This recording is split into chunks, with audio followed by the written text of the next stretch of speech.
अजीज़ान गिरामी, खुदावंद यस्सु मसीह के पुरजलाल बाकमाल और बेमिसाल नाम में खुदा का खादिम फरियाद गिल आपकी खिदमत में सलाम पेश करता है।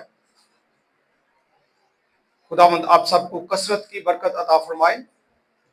आइए किताब मुकद्दस के और आप पलटिए, बाइबल मुकद्दस को खोलिए। अगर मोबाइल में है तब भी आप उसको ओपन करें।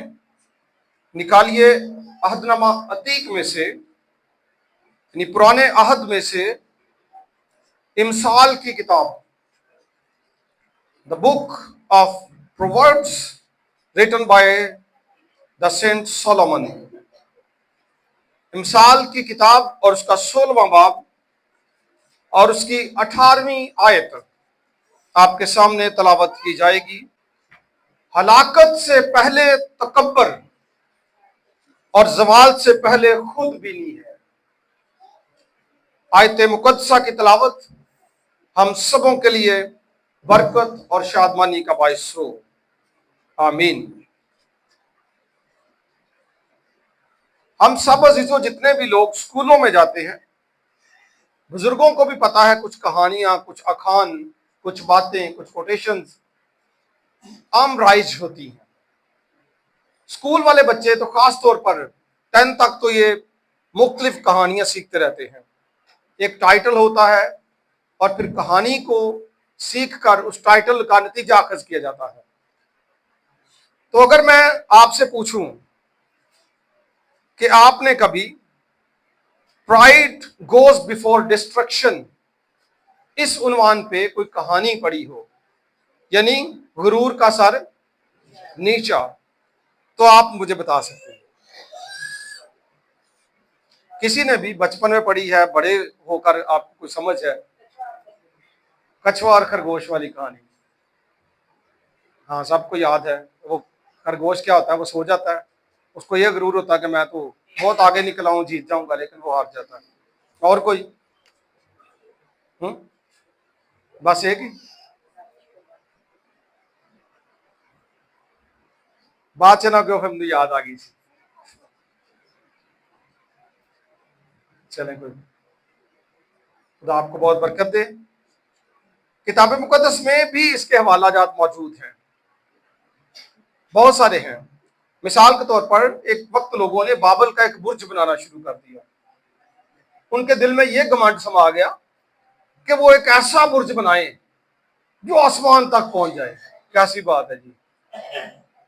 और फिर खुदा ने उनके गुरूर को कैसे नीचा किया। खुदा ने उनकी जुबानों में इख्तलाफ डाला। वो कुछ मांगता सी, वो कुछ दे देता सी, वो आपस में लड़ पे सारे, और बुर्ज फिर बनना रुक गया। तो वहां पे भी लोगों के दिल में घमंड था। गुरूर या घमंड जो है, हमारा उन्वान है, हलाकत से पहले तकब्बर है। तकब्बर, जिसको किताब मुकद्दस में गुरूर, शेखी, घमंड, इससे एक और भी लफ्ज है इसके साथ साथ, फखर, जिसको बाज औकात पॉजिटिव भी लिया जाता है लेकिन नेगेटिव भी लिया जाता है। तो जो घमंडी लोग होते हैं, मगरूर होते हैं, तकब्बर करते हैं, शेखी मारते हैं, इनका जवाल तय है जी।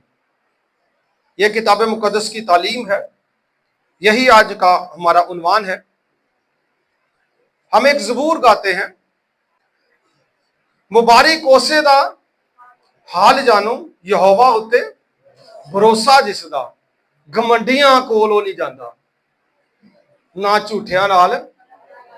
ये जो घमंडी लोग हैं उनके पास वो बैठता भी नहीं। मुबारक बंदा जो है, किताब मुकद्दस इस ताल्लुक से वाज़ेह तालीम देती है कि इंसान को मगरूर नहीं होना चाहिए। मुकद्दस यसाया नबी बयान करते हैं कि एक वक्त था कि जब अबलीस के दिल में घमंड समा गया, तकब्बर। यह बहुत बुरी चीज है।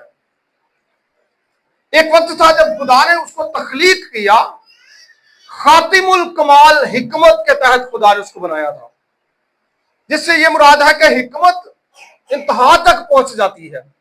एक तख्लीक करते करते फरिश्तों में खुदा ने सबसे ज्यादा जिस पर मेहनत की वो आर्च एंजल लूसीफर था।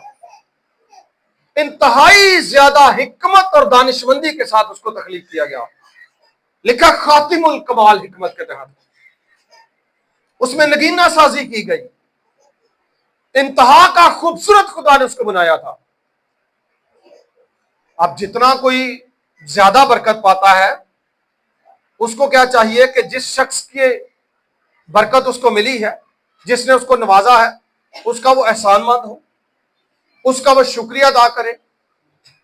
लेकिन बरक्स इसके शैतान ने क्या सोचा कि मैं अपना तख्त खुदा के बराबर या उससे भी बड़ा कर सकता हूं।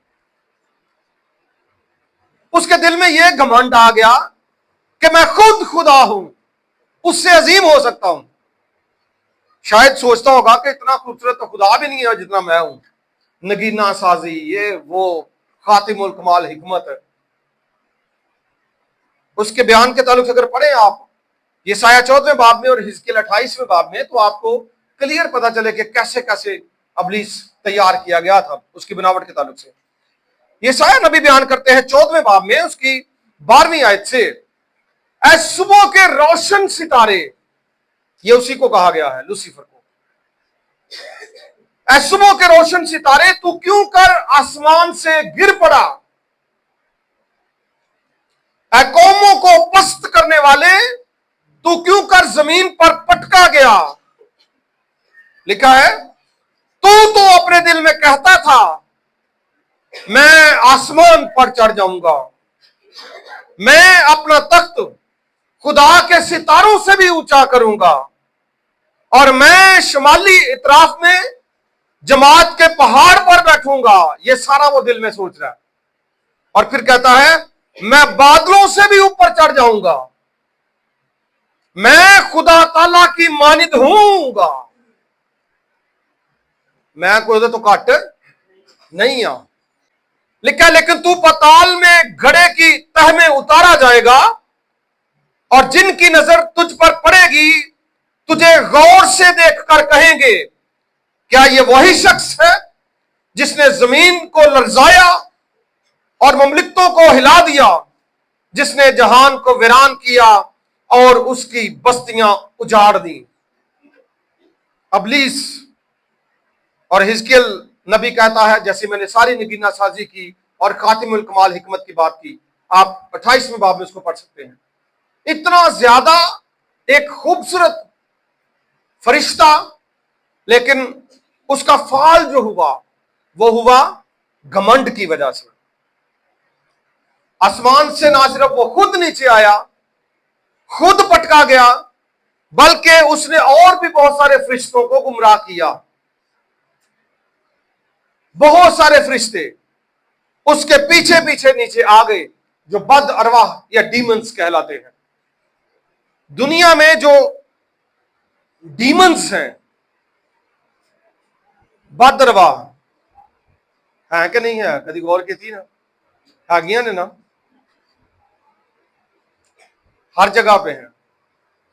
ये बद अरवाह जो है, ये आसमान से इब्लीस के साथ साथ ही नीचे आई, और आई प्राइड की वजह से, घमंड की वजह से खुदा ने इनको जमीन तक पटक दिया। अब तब से लेकर अब तक जब से ये जमीन पर आया, ना सिर्फ ये खुद तबाह हुआ, बल्कि इसने सोचा कि मैं बाकी जो दुनिया है, इंसान है, उनको भी तबाह करूंगा। कलाम की आयत जहां पे लिखा है ना, पैदाइश पहला बाब, इब्तिदा में खुदा ने आसमान और जमीन को पैदा किया। आसमानों, असमाइम जो वर्ड है, जमीन को पैदा किया, और लिखा जमीन वीरान और सुनसान थी। ये वीरान और सुनसान होने से पहले इब्लीस यहां पे आ गया था। ये जहां पे आता तबाही फेरता। जब खुदा ने उसको जमीन पर पटका, ये आदम की तखलीक से बहुत पहले का वाकया है। फरिश्तों की तखलीक बहुत पहले है। किताब मुकद्दस इसकी मुकम्मल तफसील बयान करती है। और तब खुदा ने जब इसको जमीन पर पटका, जमीन पर आदम नहीं था।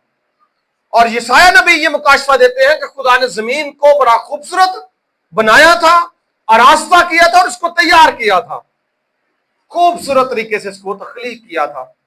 लेकिन पैदाइश के आगाज में लिखा कि जमीन वीरान थी, सुनसान थी। It was out of form, it was ruined, और हुई थी वो अब्लीस के गुनाह की बदौलत डिस्ट्रक्शन। ना सिर्फ वो खुद घमंड की वजह से तबाह हुआ, बल्कि पहला गुनाह जो है वो जमीन पर आया ही इब्लीस की वजह से था। बाद में उसने सोचा कि खुदा ने जब आदम और हवा को तख्लीक किया है तो वो बदला लेने पे उतर गया। अनरिपेंटेबल बिहेवियर उसको आप कह सकते हैं, जिसमें तब्दीली वाकई नहीं हो सकती, जो तब्दील हो नहीं सकता, तौबा कर नहीं सकता, ऐसा बिहेवियर उसने इख्तियार कर लिया। और फिर उसने ना सिर्फ फरिश्तों को गुमराह किया, बल्कि उसने सोचा कि मैं दुनिया में आने वाले इंसानों को गुमराह करूंगा और प्राइड के जरिए से करूंगा। और आदम से पहले उसने इसी सिलसिले में सांप का इंतखाब किया। यह मिलता जुलता सिलसिला था। शेखी मकारी, ये मिलते जुलते लफ्ज है। लिखा है सांप कुल दश्ती जानवरों में सबसे ज्यादा होशियार था, चालाक था, और उसको भी इस बात पे जाहिर है घमंड था। हालांकि पैदाइशी एतबार पर सांप भी ऐसी मखलूक है जो कोई देखकर डराने वाली चीज नहीं थी, जिस तरह आज हम डर जाते हैं। ये गुनाह की बदौलत सारा कुछ हुआ। सांप में वो पूरी तरह से समा गया और फिर सांप जाकर बातें करने लगा हवा के साथ। अब ये पूरा एक वाकया है, कारनामा है जो वहां पे हुआ। और जिस तरीके से वो खुद तबाह हुआ था, वो चाहता था कि वो बाकी लोगों को भी तबाह कर दे। पैदाइश 3 बाब उसकी 5वीं आयत में लिखा है, बल्कि खुदा जानता है कि जिस दिन तुम इसे खाओगे, वो कम्युनिकेशन करता ना, फल खा लो कुछ नहीं होगा, ये वो। लिखा है खुदा जानता है कि जिस दिन तुम इसे खाओगे तुम्हारी आंखें खुल जाएंगी और तुम खुदा की मानिंद, ये शैतान कह रहा हवा को, तुम खुदा की मानिंद नेको बद के जानने वाले हो जाओगे जिस दिन तुमने इसे खाया।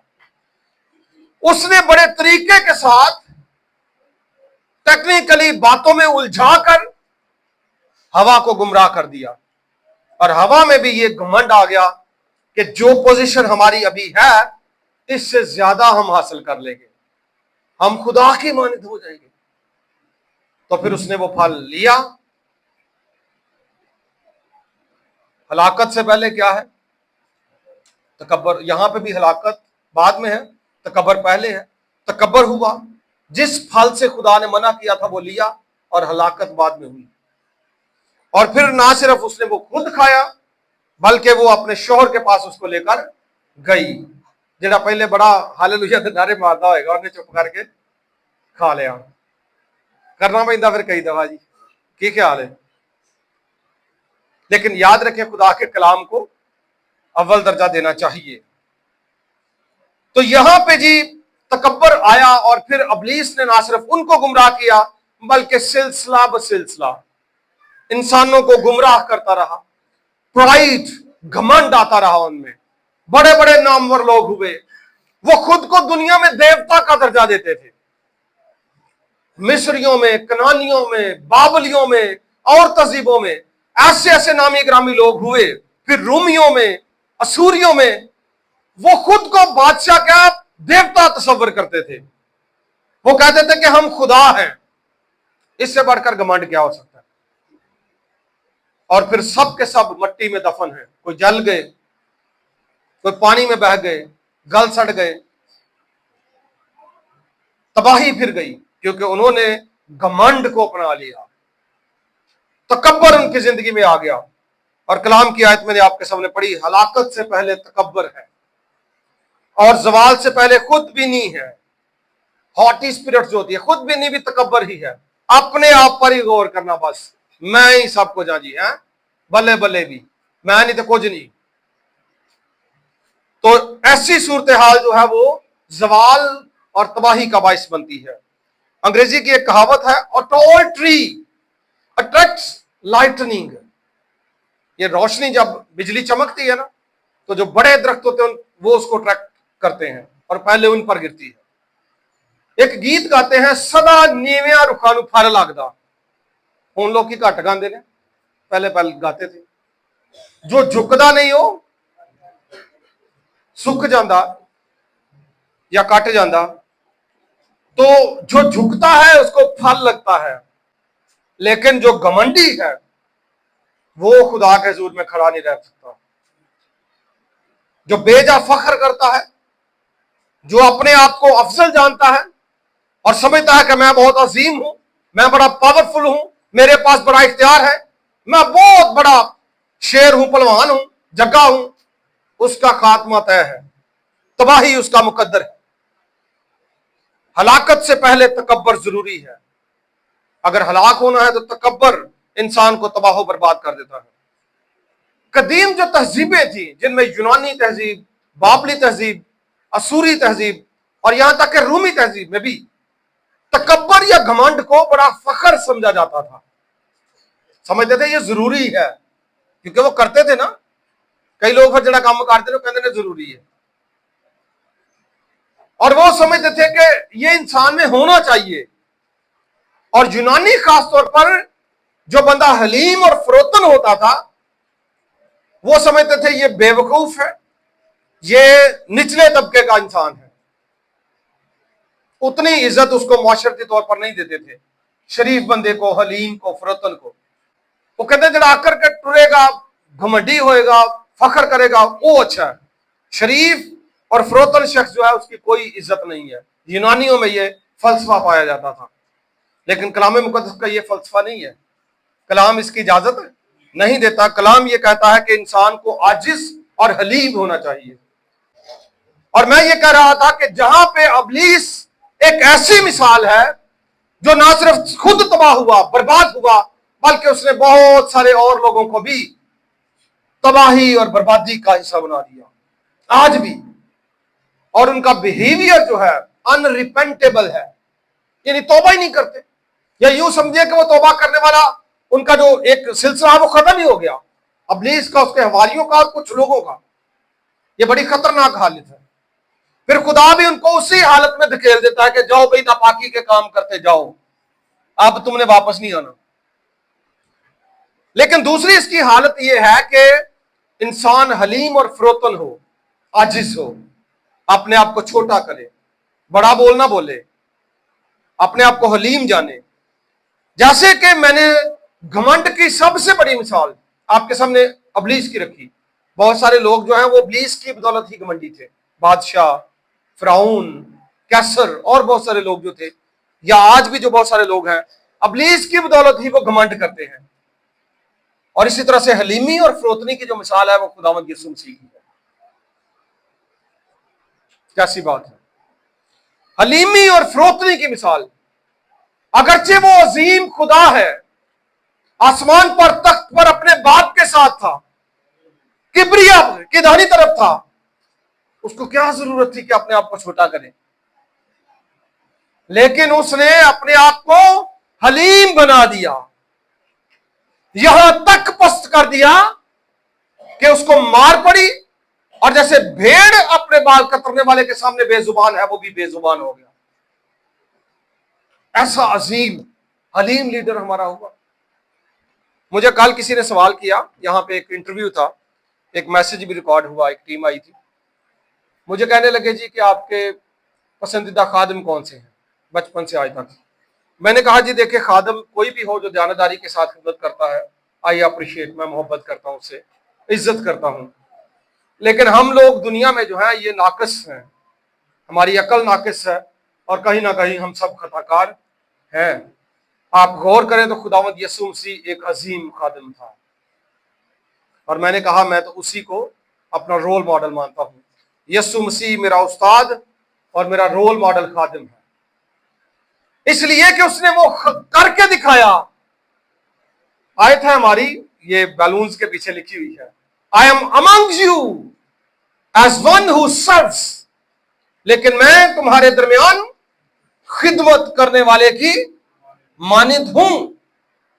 यीशु ने कहा इब्ने आदम इसलिए नहीं आया कि खिदमत ले। आपको मेरा पर्सनल भी बिहेवियर पता, मैं ज्यादा खिदमत लेता नहीं हूं, चर्च की जिम्मेदारी में फर्क है। मैं किसी को ये नहीं कहता कि कोई जूते उठाए, कोई कपड़े उठाए, कोई बैग उठाए, कोई बाइबल उठाए। आपने देखी होगी ऐसी प्रैक्टिस मैं नहीं करता। बुक्स उठाए, ठीक है, कुछ भी हम खुद जब तक कर सकते हैं तो हमें करना चाहिए। हालांकि मैंने खादमों को ऑब्जर्व किया, वो घड़ी उतारेंगे तो शागिर्द को पकड़ाएंगे, साथ वाले असिस्टेंट को, यानी ये घड़ी टेबल पे शागिर्द ने रखनी है।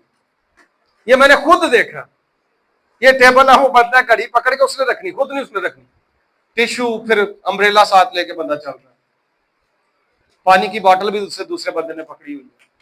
और छोटी छोटी बातों में ये कर वो कर, हिलने नहीं देते बंदे को, साथ वाले को, हर काम उसी को, ये कर वो कर।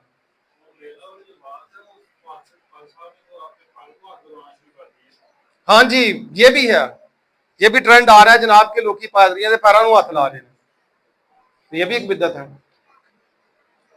तो अब क्या हो रहा है जी, यीशु कहता है मैं तुम्हारे दरमियान खिदमत करने वाले की मानिद हूं, और फिर कहता है इब्ने आदम इसलिए नहीं आया कि खिदमत ले सारे दी दौड़ हलवाई रखे, बल्कि इसलिए आया कि खिदमत करे। इसलिए इब्ने आदम आया था, खिदमत करे और अपनी जान, किसी दी होर दी जान को दुख नहीं देना, अपनी जान बहुतेरों के लिए फिदिया में दे दी। हालेलुया, वो इसलिए आया था। और फिर यीशु ने जब शागिर्द पौंध होने को तैयार नहीं थे, वेंदे होने एक दूजे मुंह वाल अहे वो धोले तो मैं धोला, ये हलीमी वाले काम है ना, फिर यही एक दूजे के मुंह वाले वेंदे रहने केड़ा करे। फिर खुदावंद यीशु मसीह ने कहा अच्छा तुम बवो, मैं कर देता। हाँ, और मैं वेख्या लोकी कई दफा पैर धोते ने, पैर चुमते भी ने लोगों ने। हाँ वेख्या मैं टीवियां ते लोगों ना नवे नवे काम करते हैं, और ये सिर्फ दिखावे के लिए ना, साल हर साल तो वैसे जाओ कहे काम हो वो आजिज हो वो हलीम हो वो। तो बात यह है कि खुदावंद यीशु मसीह एक अजीम खादिम था और हलीम इंसान था, फरोतन। इमसाल की किताब का एक रेफरेंस आपके सामने रखने लगा हूं। पहला मैंने 16वां बाब 18वीं आयत रखी, लिख लीजिएगा आप। दूसरा इमसाल 15वां बाब उसकी 33वीं आयत 33, उसका दूसरा हिस्सा लिखा है सरफराजी से पहले फरोतनी है। यह उस ख्याल का दूसरा हिस्सा जी, और मैं चाहूंगा ये आप याद रखें, लेकर जाएं अपने साथ। पहला था हलाकत से पहले तकब्बर है, और दूसरी आयत सरफराजी से पहले फरोतनी है। यह मुकाशफा है खुदा के कलाम का। अगर कोई शख्स चाहता है कि वो सरफराजी पाए, वो बरकत और इकमालबंदी पाए, फरोतन होना, हलीम होना, आजिज होना बड़ा जरूरी है। खुद को पस्त करना, खुद को छोटा करना, दूसरे को अजीम जानना, यह बहुत जरूरी है। बामुताबिक खुदा के कलाम, छोटी छोटी बातों में खुदा का खौफ मानना बड़ा जरूरी है। इमसाल 8वां बाब उसकी 13वीं आयत में लिखा है खुदावंत का खौफ बदी से अदावत है, गरूर और घमंड और बुरी राह और कज को मुंह से खुदा को नफरत है। हमारा मुंह घमंडी हो, मगरूर हो हम, तो बरकत तो फिर नहीं आएगी। क्यों नहीं आएगी? क्योंकि खुदा को ऐसे मुंह से, ऐसे शख्स से क्या है? नफरत है। और अगर नफरत है तो बरकत का तो फिर सवाल ही पैदा नहीं होता। बरकत लेनी है तो फिर आजिज़ी, फरोतनी जरूरी है, हलीमी जरूरी है, फिर खुदा आपको कामयाब करेगा।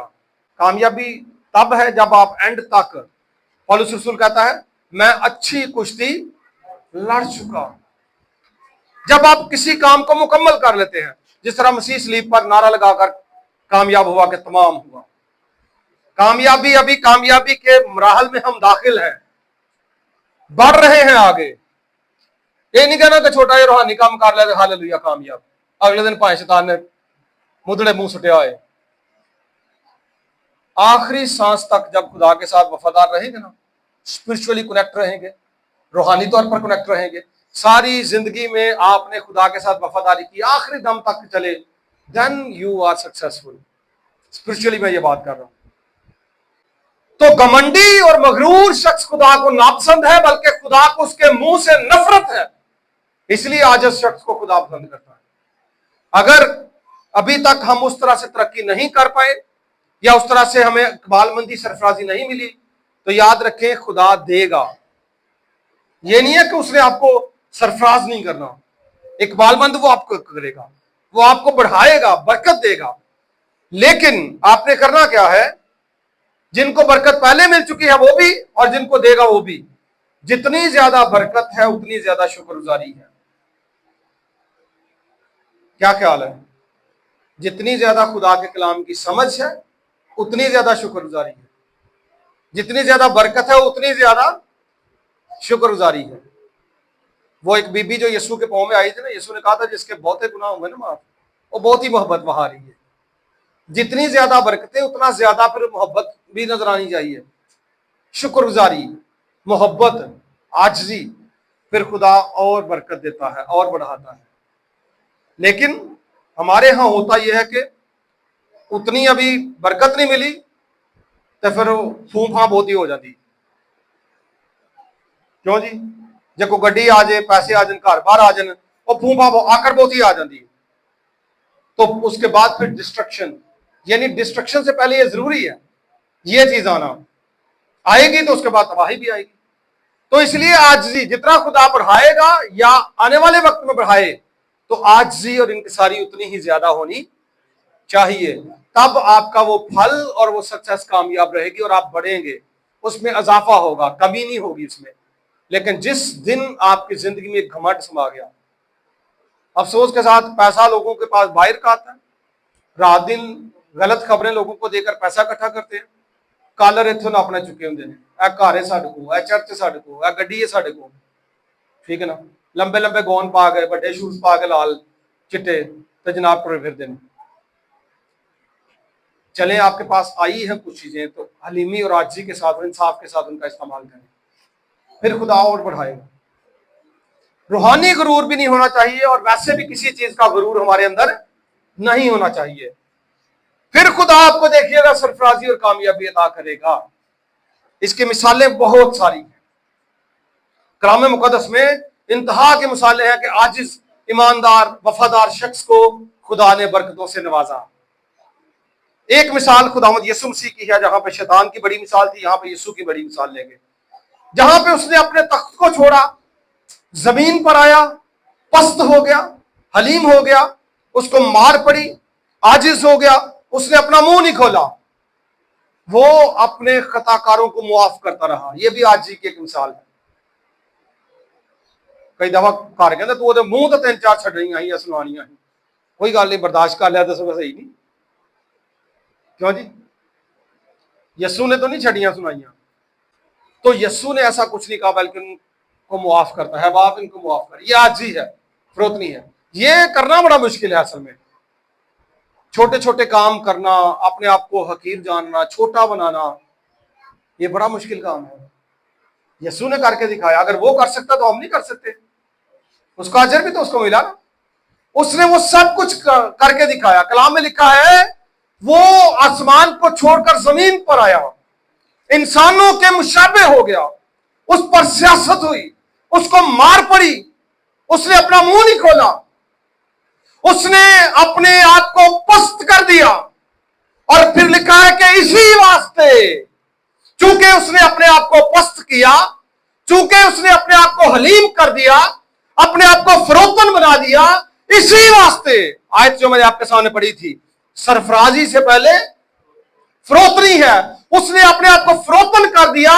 इसी वास्ते खुदा ने उसको सरबुलंद किया और उसको वो नाम बख्शा जो तमाम नामों से आला है, अफजल है, और उसी नाम के सामने हर एक घुटना झुकेगा, का आसमानियों का हो, का जमीनियों का हो, का उनका जो जमीन के नीचे पानी में है। और खुदा बाप के जलाल के लिए हर एक जुबान इकरार करेगी कि यीशु खुदावंद है।